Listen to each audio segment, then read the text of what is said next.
शकुनी का प्रवेश। एक दिन युधिष्ठिर ने अपने भाइयों से कहा, भाइयों, युद्ध की संभावना ही मिटा देने के उद्देश्य से मैं यह शपथ लेता हूँ कि आज से 13 बरस तक मैं अपने भाइयों या किसी और बंधु को बुरा भला नहीं कहूँगा। सदा अपने भाई बंधुओं की इच्छा पर ही चलूंगा। मैं ऐसा कुछ नहीं करूँगा जिससे आपस में मनमुटाव होने का डर हो, क्योंकि मनमुटाव के कारण ही झगड़े होते हैं। इसलिए मन से क्रोध को एक बारगी निकाल दूंगा। दुर्योधन और दूसरे कौरवों की बात कभी न टालूंगा। हमेशा उनकी इच्छानुसार काम करूंगा। युधिष्ठिर की बातें उनके भाइयों को भी ठीक लगी। वे भी इसी निश्चय पर पहुंचे कि झगड़े फसाद का हमें कारण नहीं बनना चाहिए। उधर युधिष्ठिर चिंतित हो रहे थे कि कहीं कोई लड़ाई झगड़ा न हो जाए, और इधर राजसूय यज्ञ का ठाट-बाट तथा पांडवों की यश समृद्धि का स्मरण ही दुर्योधन के मन को खाए जा रहा था। वह ईर्ष्या की जलन से बेचैन हो रहा था। दुर्योधन ने यह भी देखा कि कितने ही देशों के राजा पांडवों के परम मित्र बने हैं। इस सबके स्मरण मात्र से उसका दुख और भी असह्य हो उठा।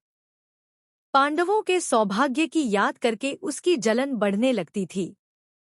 अपने महल के कोने में इसी भांति चिंतित और उदास भाव से वह एक रोज खड़ा हुआ था कि उसे यह भी पता न लगा कि उसकी बगल में उसका मामा शकुनी आ खड़ा हुआ है। बेटा, यो चिंतित और उदास क्यों खड़े हो? कौन सा दुख तुमको सता रहा है? शकुनी ने पूछा। दुर्योधन लंबी सांस लेते हुए बोला, मामा, चारों भाइयों समेत युधिष्ठिर ठाट-बाट से राज कर रहा है। यह सब इन आंखों से देखने पर भी मैं कैसे शोक न करूं? मेरा तो अब जीना ही व्यर्थ मालूम होता है। शकुनी दुर्योधन को सांत्वना देता हुआ बोला, बेटा दुर्योधन, इस तरह मन छोटा क्यों करते हो? आखिर पांडव तुम्हारे भाई ही तो हैं। उनके सौभाग्य पर तुम्हें जलन नहीं होनी चाहिए। न्यायपूर्वक जो राज्य उनको प्राप्त हुआ है, उसी का तो उपभोग वे कर रहे हैं। पांडवों ने किसी का कुछ बिगाड़ा नहीं है। जिस पर उनका अधिकार था, वही उन्हें मिला है। अपनी शक्ति से प्रयत्न करके यदि उन्होंने अपना राज्य तथा सत्ता बढ़ा ली है, तो तुम जी छोटा क्यों करते हो? और फिर पांडवों की शक्ति और सौभाग्य से तुम्हारा बिगड़ता क्या है? तुम्हें कमी किस बात की है? द्रोणाचार्य, अश्वत्थामा तथा कर्ण जैसे महावीर तुम्हारे पक्ष में हैं। यही नहीं, बल्कि मैं, भीष्म, कृपाचार्य, जयद्रथ, सोमदत्त सब तुम्हारे साथ हैं। इन साथियों की सहायता से तुम सारे संसार पर विजय पा सकते हो। फिर दुख क्यों करते हो? यह सुनकर दुर्योधन बोला, जब ऐसी बात है, तो मामा जी, हम इंद्रप्रस्थ पर चढ़ाई ही क्यों न कर दें? शकुनी ने कहा, युद्ध की तो बात ही न करो। वह खतरनाक काम है। तुम पांडवों पर विजय पाना चाहते हो, तो युद्ध के बजाय चतुराई से काम लो। मैं तुमको ऐसा उपाय बता सकता हूँ, जिससे बगैर लड़ाई के ही युधिष्ठिर पर सहज में विजय पाई जा सके। दुर्योधन की आंखें आशा से चमक उठीं। बड़ी उत्सुकता के साथ पूछा, मामा जी, आप ऐसा उपाय जानते हैं? शकुनी ने कहा, दुर्योधन, युधिष्ठिर को चौसर के खेल का बड़ा शौक है, पर उसे खेलना नहीं आता है। हम उसे खेलने के लिए न्योता दें, तो युधिष्ठिर अवश्य मान जाएगा। तुम तो जानते ही हो कि मैं मजा हुआ खिलाड़ी हूँ।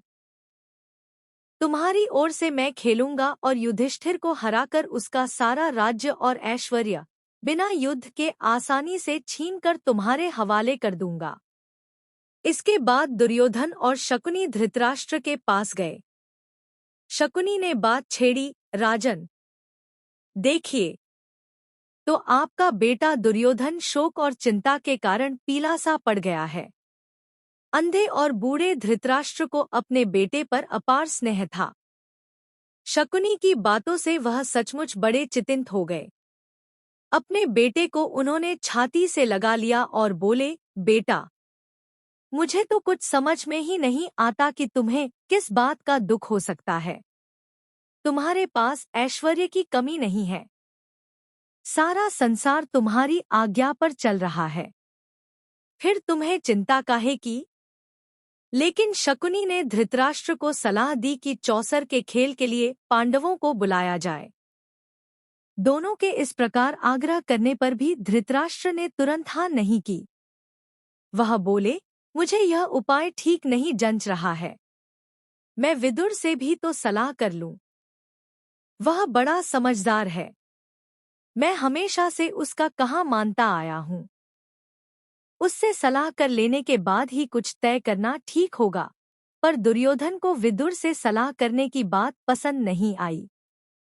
धृतराष्ट्र बोले, जुए का खेल वैर विरोध की जड़ होता है। इसलिए बेटा, मेरी तो यह राय है कि तुम्हारा यह विचार ठीक नहीं है। इसे छोड़ दो। दुर्योधन अपने हठ पर दृढ़ रहता हुआ बोला, चौसर का खेल कोई हमने तो ईजाद किया नहीं है। यह तो हमारे पूर्वजों का ही चलाया हुआ है। दुर्योधन के इस तरह आग्रह करने पर आखिर धृतराष्ट्र ने घुटने टेक दिए। बेटे का आग्रह मानकर धृतराष्ट्र ने चौसर खेलने के लिए अनुमति दे दी और सभामंडप बनाने की भी आज्ञा दे दी।